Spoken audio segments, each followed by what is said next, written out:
nilabas ng ating Philippine Area of Responsibility ang Bagyong Gureng. Ngunit kahit papalayo na ito, pinapalakas pa rin ito ang hanging habagat na siya namang magpapaulan sa western portion ng Luzon at Visayas. Samantala, tuluyan na pumasok sa loob ng ating Philippine Area of Responsibility ang bagyong may international name na Haikoy at ngayon po ay may local name na Hana ng Pag-asa.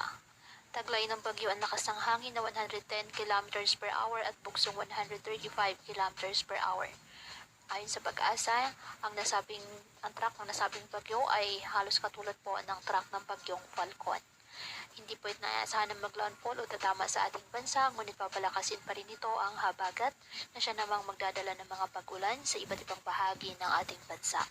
Kaya pinaghahanda at pinag-iingat pa rin ang ating mga kababayan sa mga posibilidad ng pagbaha at pagguho ng lupa. Ngayong araw, ang Ilocos Region, Cordillera Administrative Region, Zambales, Bataan, Bulacan, Pampanga, Aurora, Metro Manila, Calabarzon, Mimaropa, Bicol Region at Western Visayas ay makakaranas pa rin ng mga pag-ulan na may kasamang bugso ng hangin na dulot po ng habagat na pinalakas po ng Bagyong Gureng.